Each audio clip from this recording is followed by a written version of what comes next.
आवाज सुनाई दे रही है। तभी गुल्ली बोला, नहीं अंकल, मुझे बारिश के साथ साथ कुछ और आवाज भी सुनाई दे रही है। ऐसा लग रहा है कि यहाँ कोई मशीन चल रही है, हो सकता है आसपास कोई फैक्ट्री हो। झंडू अंकल ने कहा, नहीं, यहाँ आसपास कोई फैक्ट्री नहीं है गुल्ली, मुझे तो ये चेनसॉ मशीन की आवाज़ लग रही है। इसका मतलब ये है कि अब हम आगे नहीं जा सकते, वो सरकटा हमारे आसपास ही कहीं मौजूद है। अंकल गुल्ली से बात कर ही रहे थे कि तभी शॉन उठकर खड़ा हो गया और कहने लगा, गुल्ली, मशीन चलने की आवाज़ इस तरफ से ही आ रही है। गुल्ली ने कहा, हाँ शॉन, ये आवाज़ अब पहले से भी ज़्यादा तेज़ हो चुकी है, वो जो भी है हमारे और करीब आ चुका है। तुम लोग यहीं रुको, मैं जाकर देखता हूँ। और उसके बाद गुल्ली आगे जाने लगा। तो झंडू अंकल ने कहा, गुल्ली, ज़्यादा आगे मत जाना, वो तुम्हारी जान भी ले सकता है।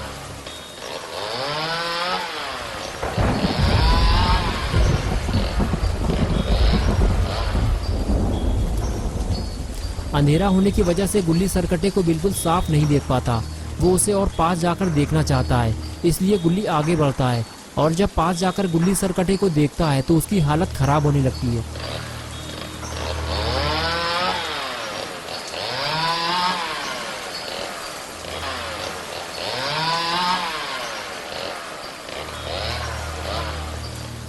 गुल्ली ने पहले कभी किसी सरकटे इंसान को नहीं देखा था, इसलिए अपने सामने सरकटे को देखकर गुल्ली पेड़ के पीछे छुपने लगता है और सरकटा वहीं खड़े होकर चेनसॉ को इधर उधर हवा में घुमाता रहता है। ये देखकर गुल्ली समझ जाता है कि सरकटा देख और सुन नहीं सकता और फिर उसका डर कम होने लगता है।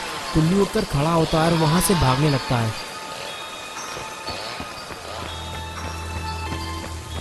झंडू अंकल और शॉन गुल्ली को दौड़ता हुआ देखकर घबरा जाते हैं और पास आते ही गुल्ली से पूछते हैं कि क्या हुआ गुल्ली, तुम इतना घबराए हुए क्यों हो? शॉन कहता है, क्या हुआ गुल्ली, क्या तुमने सरकटे को देख लिया है? गुल्ली कहता है, हाँ मैंने उसे देखा है, उसकी गर्दन कटी हुई है और उससे खून बह रहा है। तुम्हें देखना है तो जाकर देख लो, लेकिन उसे देखने के बाद तुम रात में सो नहीं पाओगे।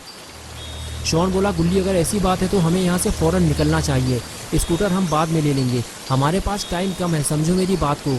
झंडू अंकल ने कहा, गुल्ली, कहीं तुम उसके ज़्यादा पास तो नहीं गए थे, क्योंकि उसे पता चल जाता है कि उसके आसपास कौन है और फिर वो उसके पीछे पड़ जाता है। तभी शॉन ने कहा, उधर देखो, कोई हमारे पास आ रहा है।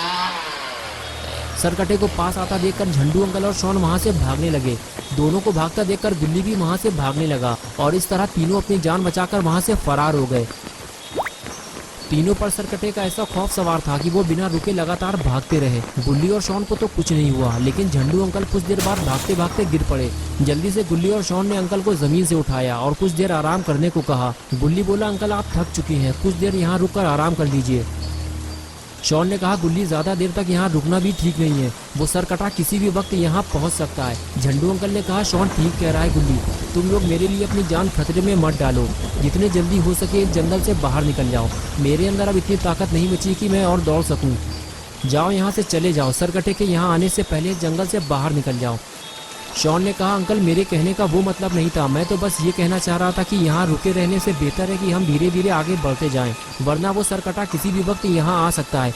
अंकल ने कहा, हाँ शॉन, मैं समझ सकता हूँ तुम्हारी बात, लेकिन इस वक्त मैं और आगे नहीं जा सकता, मुझे थोड़ा टाइम दो, मैं बहुत थक चुका हूँ। अंकल की बात सुनते ही गुल्ली ने कहा, शॉन, तुम एक काम करो, उस मोड़ पर जाकर कुछ देर के लिए खड़े हो जाओ, झंडू अंकल को कुछ देर आराम कर लेने दो, जैसे ही सरकटा इधर आता हुआ तुम्हें दिखाई दे मुझे बता देना।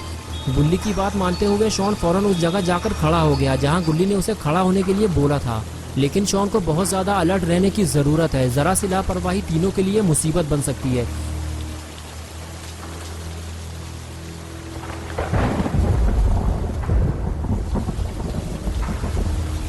झंडू अंकल गुल्ली से बात करते हुए बताते हैं कि शायद आज की रात वो जिंदा नहीं बचेंगे, सरकटा उन्हें मार देगा। गुल्ली बोला, अंकल, ऐसा कुछ नहीं होगा, हम आपको इतनी आसानी से मरने नहीं देंगे, आपको सही सलामत घर तक पहुंचाना हमारी जिम्मेदारी है। लेकिन ऐसा लगता है झंडू अंकल की बात सच होने वाली है, क्योंकि सरकटा उन्हें ढूंढता हुआ उनके काफी करीब आ चुका है।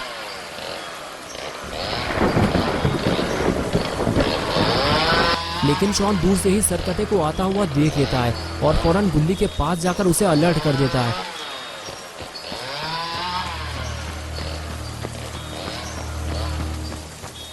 गुल्ली और अंकल दोनों इस बात से बेखबर होते हैं कि सरकटा उनके कितने करीब आ चुका है, और जब शॉन दोनों को ये बात बताता है तो दोनों अचानक से हड़बड़ाने लगते हैं।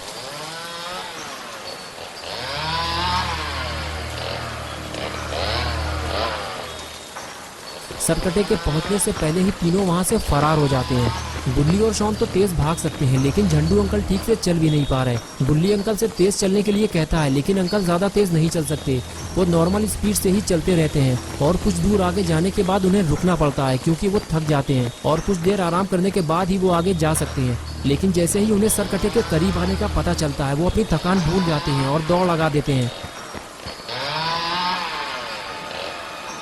कुछ देर दौड़ने भागने के बाद तीनों ऐसी जगह पहुंच जाते हैं जहां उन्हें अपने सामने एक बड़ा सा घर दिखाई देता है। ये देखते ही तीनों वहां रुक जाते हैं। गुल्ली कहता है, अंकल आपका घर आ गया, हमने आपको सही सलामत आपके घर तक पहुंचा दिया है। तभी झंडू अंकल कहते हैं, गुल्ली ये मेरा घर नहीं है, ये तो किसी और का घर है, मेरा घर तो काफी आगे है। गुल्ली बोला, अंकल आप ठीक से चल भी नहीं पा रहे, इसलिए अब हमको और आगे नहीं जाना चाहिए, आज की रात हम यहीं गुजारेंगे। मैं जाकर बात करता हूँ, शायद कोई हमारे लिए अपने घर का दरवाजा खोल दे। ये कहकर गुल्ली आगे चला गया और शॉन भी गुल्ली के साथ जाने लगा। दोनों को जाता देखकर अंकल भी उनके पीछे पीछे जाने लगे।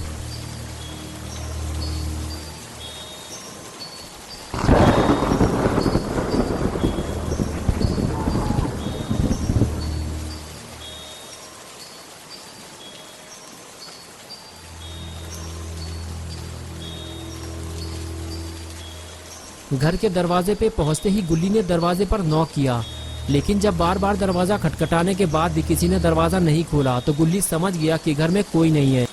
हो सकता है सरकट्टे के डर की वजह से ये फैमिली रात में कहीं और शिफ्ट हो गई हो। झंडू अंकल बोले, गुल्ली तुम सही कह रहे हो, सरकट्टे की वजह से बहुत सारे